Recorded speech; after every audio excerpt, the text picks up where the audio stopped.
Streets outside the Parliament in Colombo, locked down after unprecedented street demonstrations against Sri Lanka's president, Gotabaya Rajapaksa. Once wildly popular, his approval ratings have been undermined by people's anger at rampant inflation as well as food, fuel and medicine shortages. The COVID pandemic destroyed Sri Lanka's tourism industry, leading to a lack of foreign exchange for imports. I started a small business recently, but it's very difficult to maintain it.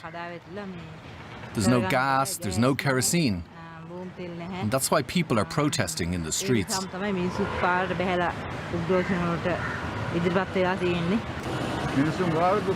People are suffering a lot. They've reached the end of their patience. One can't say how the people will behave, what decision they'll take. Gotabaya Rajapaksa is backed by Sri Lanka's powerful Sinhala Buddhist majority, who credit him with ending the 26-year-long civil war in 2009. The protests threaten one of the most powerful Asian political dynasties.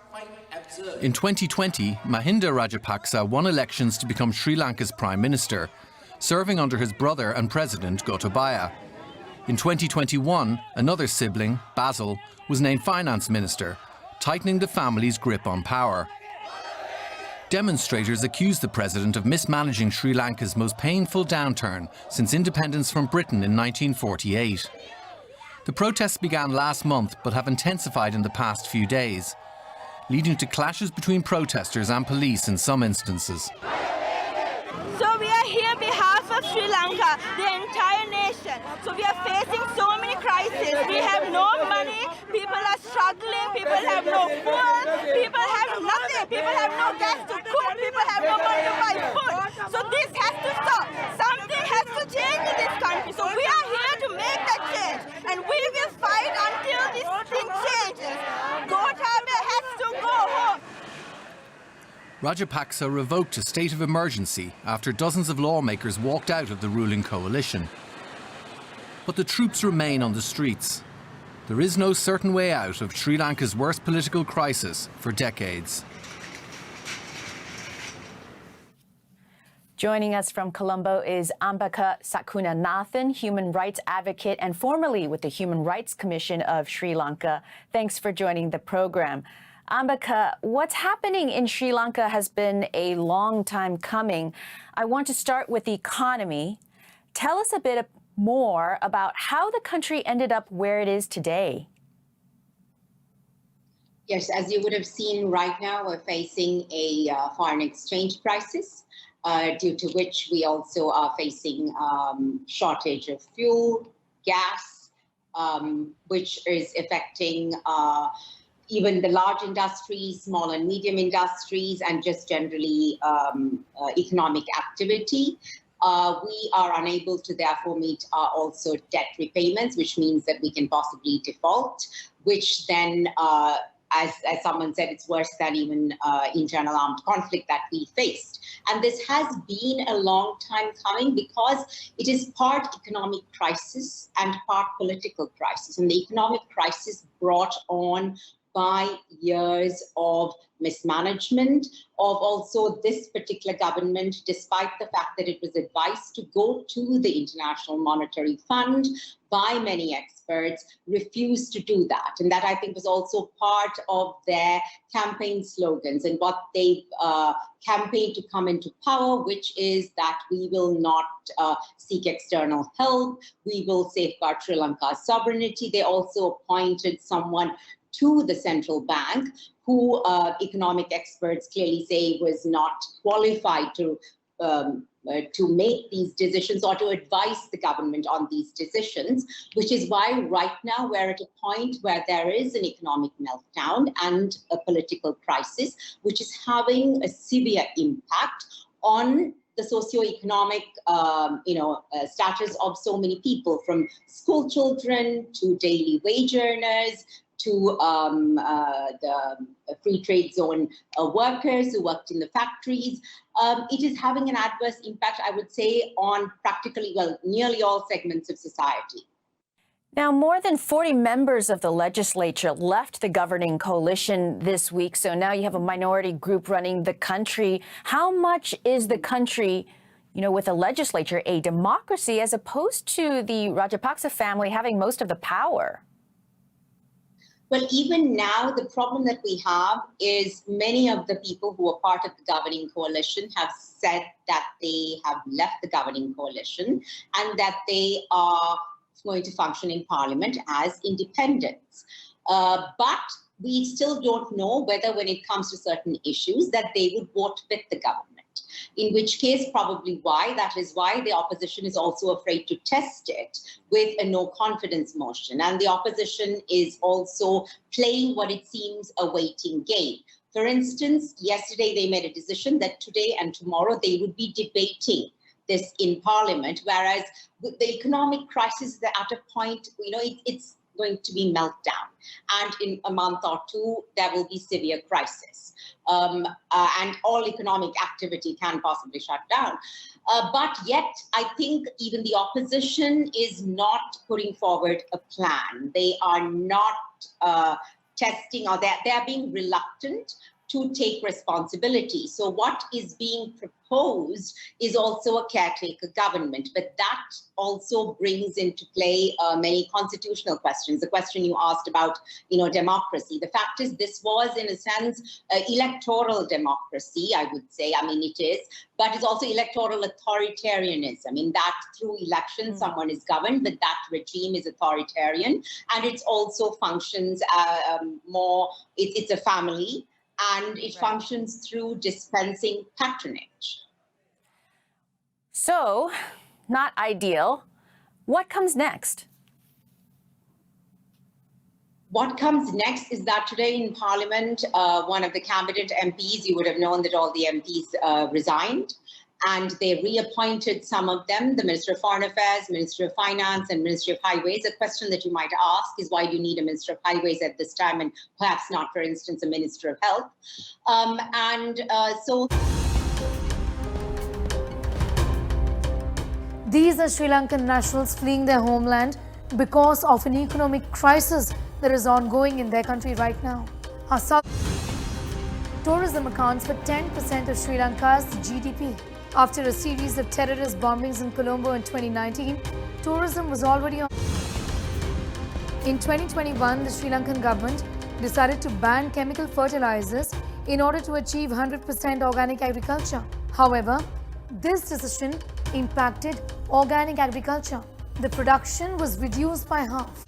In this video, we're going to understand the Sri Lankan economic crisis. As you may have heard from the news, Sri Lanka is facing its worst financial crisis since its independence in 1948.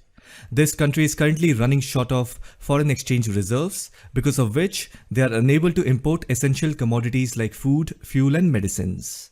Sri Lanka is also running short of papers, because of which the country has cancelled all their exams, and that has apparently affected millions of students. And then it is also said that Sri Lankan government has approached the International Monetary Fund for a bailout. Bailout basically means asking financial assistance in order to save any business, or in this case you can say save the country's economy from collapsing. And you also need to ponder upon the fact that the Sri Lankan government is asking this kind of financial assistance on deferring loan repayment. A deferring payment basically means an agreement between the lender and borrower, where the borrower requests the lender to give them loan, and that loan will be repaid at a later date when situation would be comparatively better. So this pretty much explains how much Sri Lankan economy is on the verge of collapsing. Now India has granted $1 billion to Sri Lankan government as credit, so that the country can use that money to buy essential commodities. And since this money is given in the form of credit, which means Sri Lanka has to repay this money to India in the future when situation becomes comparatively better. As of now, Sri Lanka has a huge pile of public debt, which is basically 110% of its GDP. And the inflation rate is at 15%, which is the highest inflation rate since 2008. Pakistan and Sri Lanka are both currently in similar situation. I have made a video on Pakistan's current situation. If you want to watch that, you can find the link of that video in top right corner. Currently 277 Sri Lankan rupee is equal to $1 US. Pakistani rupee is at 180 and the Indian rupee is at 76.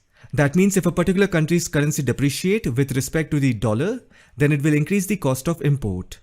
Depreciation means weaker. For example, $1 US used to be rupees 70, but now it is equal to 76 Indian rupees. That means the Indian rupee has depreciated. It has become weaker compared to the US dollar.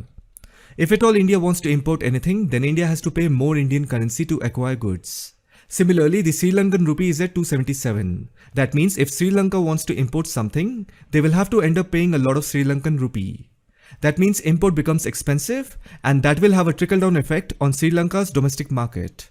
And always remember, whenever any country is import dependent, meaning they import more than what they export, it can distort the country's balance of trade. So always remember, maintaining the appropriate balance of imports and exports is crucial for any country. If you look at the formula of finding out GDP, GDP is equal to C plus I plus G plus bracket X minus M. C is consumer spending, I is investment, G is government spending, and X is export, M is import. In this equation, export minus import will give you net export. When export is more than import, then the net export figure is going to be positive. And this actually means that a country is in trade surplus. Similarly, when exports are less than imports, or imports are more than exports, then the net export figure will be negative, and that means a country has a trade deficit. A healthy economy has to find that right balance between its exports and imports. It is always recommended that the trade deficit of a country should be low. Having a trade surplus is ideal. Not every country can achieve that. But if at all a country achieves it, that means a country has plenty of resources to support its economic activities, and at the same time it can also export. Since in this video we are talking about Sri Lanka, their public debt is around 110% of their GDP. They are in a situation wherein they have no other option but to borrow money from countries and international financial organizations like IMF, World Bank, Asian Development Bank, etc. Because right now Sri Lanka needs money to keep its economy from collapsing. And on the other hand, even if they manage to get the money, they will not be able to pay it back anytime soon. So if you look at the current situation, it is like this. Even if Sri Lanka acquires fund, they will sure shot default, meaning they will not be in a position to repay the loan anytime soon. But they will need that loan money to keep its economy running. Now try to understand this in personal sense. Are you willing to lend money to someone about whom you are sure that they will not be able to return your money anytime soon? Will you still lend money? That is the same question Sri Lanka is facing. Anyhow, India has given $1 billion credit for purchasing immediate goods like food, fuel, medicines, etc. And India is also fine with the time limit of the repayment. But then if you see, $1 billion is not enough for Sri Lanka. The Sri Lankan policymakers have to find a way out of this tight spot. It is going to be as bad as biting a bullet. So as of now, Sri Lankan government has two options. The country needs to either restructure their debt or go to the International Monetary Fund for a relief package. As I've mentioned, Sri Lanka's finance minister has approached the IMF. And if you remember, in Jan 2022, Sri Lanka was not in favor of approaching the IMF. Rather, it approached China for another loan to address its economic crisis. Now here is an important question. Why did Sri Lanka think that it's better to go to China for loan rather than going to the IMF? Let me tell you something about IMF.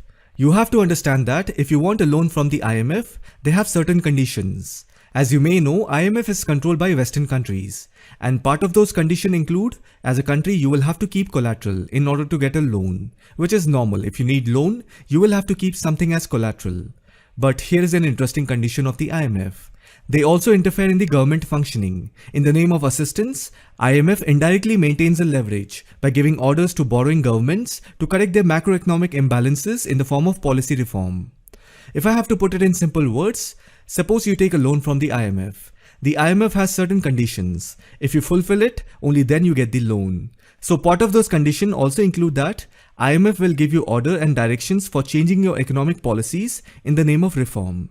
Meaning they will not only give you loan money, but they will also tell you how to use that money. More of like interference. That is why many countries are reluctant in approaching the IMF for any kind of financial assistance. They rather look for a country who can lend without interfering. But then for Sri Lanka, it is desperate time calls for desperate measure. That is why they have approached the IMF. However, you also have to understand that IMF has many conditions before giving any loan. And looking at Sri Lanka's current situation, IMF also have to keep in mind the risk of defaulting. Anyone who lends money will also do their assessment whether so-and-so person, organization or a country can return the money on time. Otherwise, it will eventually add up in their existing debt. Apart from IMF, Sri Lanka also needs to restructure their debt. So restructuring of debt means, let me explain it to you with an example. Suppose you have debt in 4 different areas of your life. So naturally, you are going to experience financial distress and liquidity problems. Now what you will do is you are going to plan out a way through which you can get someone to refinance you on your existing debt. meaning you will ask for more loan to repay the main loan. Now what you will do is, you're going to plan out a way through which you can get someone to refinance you on your existing debt, meaning you will ask for more loan to repay the main loan. Obviously, you also have to pay some interest on the new loan, or maybe you also need to keep something collateral which is not of any immediate use to you and you would not mind recovering it later, or sometimes you also have to sell assets to get that money. Whatever it is, the main thing is you have to pay interest on any amount you borrow. Usually that interest amount should be lower than the interest that you pay on your existing main debt. The idea is to accumulate smaller debt to manage the load of overall larger debt. This is called debt restructuring. Of course, it also includes other things, for example, finding a suitable compassionate lender who can understand your problems and lend you money. And they would not mind waiting until you come to a stable position. So all of this also matters. So it's quite a task, it's not that easy. So even Sri Lanka has to do something like this, only then they will be able to keep their economy running. While it looks all easier theoretically, but if you see on the ground, people of Sri Lanka are angry and frustrated. Opposition leaders are also using this as an opportunity to create more panic. But then as of now, you can see through the news that people are protesting against the government. They are demanding President Gotabaya Rajapaksa to resign. Now the main question is, how did Sri Lanka ended up in this economic crisis? The actual crisis started since the end of 2019. But then if you see, Sri Lanka's foreign debt started rising since 2010. You can see in this graph, after 2010, there was a sharp rise in Sri Lanka's external debt. And if you go further deep, you will notice that Sri Lanka owes most of their debt money to countries like China, Japan, even India, but comparatively lesser. Other than countries, Sri Lanka also owes a lot of money to World Bank, Asian Development Bank. Then Sri Lankan government has also borrowed a lot of money from the international market, which comes under the category of market borrowing. Usually any government borrows money from the market to meet its expenditure. It is widely believed that Sri Lanka fell into this kind of economic crisis due to the short-sightedness of their corrupt politicians. Since 2005 till date, there has been only 3 presidents. The first one is Mahinda Rajapaksa, then Maithripala Sirisena, and the current president Gotabaya Rajapaksa. And if you look at all the political parties of Sri Lanka, you will realize that they are either socialist or democratic parties. Hence, there is a huge interference of the government in almost every aspect of country's business. You have to understand that socialism and democratic parties are all brainchild of communism. I'm not saying they're same, obviously there has to be some subtle differences, otherwise everyone will know their bluff. But they are brainchilds of communism. If you go into the history of each and every president or senior influential political leaders of Sri Lanka, you will notice that back in the 50s and 60s, they were directly or indirectly part of the Communist Party. And furthermore, you will find a lot of trade unions and NGOs in Sri Lanka who play an active role as political pressure groups. Always remember, any kind of union will have its root traced to the communist ideology. And to be very honest, that is what has opened the doors to huge level of corruption in Sri Lankan politics. If you look at the 2 largest political parties in Sri Lanka, they are Sri Lanka Freedom Party. Maithripala Sirisena and Mahinda Rajapaksa belong to this party. And then there is another party which is Sri Lanka People's Front, or commonly known by its Sinhalese name, Sri Lanka Podujana Peramuna. The current president Gotabaya belonged to this party. And by the way, Mahinda Rajapaksa and Gotabaya Rajapaksa are brothers. So basically, Rajapaksa brothers are controlling majority of the political parties in Sri Lanka. Now, if you want to understand the politics of Sri Lanka, you basically have to just understand that the whole politics of Sri Lanka is a reflection of the historical as well as political differences between 2 main ethnic groups. The first one is the Sinhala group, who are Buddhists, and they are in majority. And then comes Tamil group, they are Hindus. And then there are Muslims, Christians and others who are in minorities. And obviously Tamil people's concentration is more on the northern and eastern side of the Sri Lankan island. Even India has a huge population of Tamil people, so Indian Tamil and Sri Lankan Tamil all share the same culture with minor differences in terms of speaking style and few other things. Now if you look at the 2 largest ethnic groups, that is the Sinhalese and the Tamils, Sinhalese make around 75% of the entire population and they tend to be Buddhist. And the Sri Lankan Tamil people are Hindus. Similarly, even vast majority of Sri Lankan Muslims speaks Tamil as their mother tongue. Anyhow, so what happened is that both the Sinhalese community and the Tamil community, they have their own historical and religious history and their claims, because of which quite often there is a lot of disagreements between the 2 ethnic groups. And this difference is reflected in the Sri Lankan politics. If I have to give you an example, in June 2020, President Gotabaya Rajapaksa formed a presidential task force for conducting a comprehensive survey of archaeological sites in the eastern part of Sri Lanka. This shows that how much the government of Sri Lanka is serious about protecting its own ethnic groups and its religious identity. This is a method of using archaeological evidences and findings and make it a tool for securing political interests.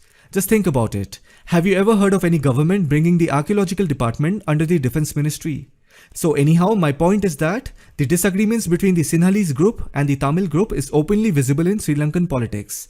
And because of the Sinhalese Buddhist population being in majority, Sri Lankan Tamil political leaders often use this as a reason for countering the government. In fact, the Sri Lankan Civil War from 1983 to 2009, where the LTTE fought the Sri Lankan government for having an independent Tamil state. This civil war is actually the beginning point of today's racial, ethnic and religious tension between the majority and the minority in Sri Lanka. Now I'm going to put everything on a timeline so that you get a better picture of it. The civil war ended in 2009, but corruption and authoritarian attitude had reached new heights under the rule of former President Mahinda Rajapaksa from 2005 to 2015. After Mahinda Rajapaksa, Mathripala Sirisena became the President of Sri Lanka from 2015 to 2019. Both of them belong to the same political party, that is the Sri Lankan Freedom Party. And then after 2019, President Gotabaya Rajapaksa was elected. He is also the brother of Mahinda Rajapaksa. While President Gotabaya Rajapaksa belonged to the political party called Sri Lanka Podujana Peramuna, if you see, the Rajapaksas are 4 brothers and they pretty much control the entire Sri Lankan government. And it is also said that the whole Rajapaksa ruling family controlled almost 70% of the entire Sri Lanka budget. Both the brothers and their family and friends have profited heavily. In fact, if you see, right now Gotabaya Rajapaksa is the President of Sri Lanka and his brother Mahinda Rajapaksa is the Prime Minister of Sri Lanka. So they pretty much appoint everyone within their close circle in various government departments. In 2016, President Mathripala Sirisena publicly said that half of Sri Lanka's public procurement contracts are tainted by bribery and corruption. Obviously, before him, Mahinda Rajapaksa was the president. And then in 2018, President Mathripala Sirisena's own chief of staff and other officials were arrested for taking bribe. And then in December 2017, if you remember, the Sri Lankan Prime Minister, Ranil Wickremesinghe, he officially handed over the strategic southern port of Hambantota to China on a 99 years lease. The reason he handed over the lease of the seaport to China is because their government realized that it will be difficult for them to repay the Chinese loan that they took to build the seaport. So it was better for Sri Lanka to give it to the Chinese on lease for 99 years. And by the way, this is also called the Chinese debt trap diplomacy. Because when China decided to invest in Sri Lanka's seaport, they very well knew that Sri Lanka will not be able to repay the loan on time. This is what is called debt trap diplomacy. Of course, the Sri Lankan government is corrupt, and hence it was easy for China to take advantage of it. We can't exactly blame China, but then even China merged its interest with corrupt Sri Lankan politicians. Actually, this deal was done by the Prime Minister and not the President Mathripala Sirisena. That is why next year, that is in 2018, President Mathripala Sirisena removed Prime Minister Ranil Wickremesinghe. And as you may think that President Mathripala Sirisena did a great job, but then he appointed Mahinda Rajapaksa as the Prime Minister, who was also a former President of Sri Lanka. Currently, Gotabaya Rajapaksa is the President of Sri Lanka and his brother Mahinda Rajapaksa is the Prime Minister of Sri Lanka. So you see how family dynasty is running the Sri Lankan government. Everyone is corrupt right from the President to the Prime Minister. And that is why I took the timeline from 2009 to present, because everything that is happening today in Sri Lanka is a resultant of what went wrong since 2009. As you can see in this graph, after 2010, there was a sharp rise in the Sri Lanka's external debt.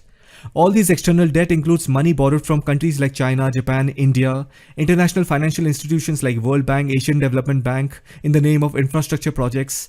And as you know, during this time period, the Rajapaksa family were in power, so naturally they benefited heavily. And that's where the whole corruption level increased in Sri Lanka to an extent that today it is facing its worst economic condition. If you think about it, this is the same situation that happened in Pakistan. When CPEC started in 2016, many Pakistani top bureaucrats, army generals and politicians were involved in taking bribe and corruption scandals. See, if you think from China's perspective, they have their own strategic interest, and that is how they will invest. For example, in Pakistan, CPEC is China's strategic interest. Similarly, the seaports in Sri Lanka is China's maritime strategic interests. So any country in this world will do everything to secure its interests, even if they have to bribe the government officials or any other way. However, what you have to realize is that it is up to the government of a particular country to not be greedy and fall into the trap of debt. Pakistan and Sri Lanka both are good examples who fell into the debt trap of Chinese investment. And then, as you know, in 2020, due to the pandemic followed by lockdown, the tourism industry of Sri Lanka, which accounts for about 10% of the country's GDP, it got badly hit. And that led to a huge foreign exchange crisis because no one was traveling to the island. So pandemic is also one of the reasons behind current economic crisis of Sri Lanka. And then if you remember last year in 2021, the Sri Lankan government had banned the usage of all chemical fertilizers, pesticides, weedicides and fungicides.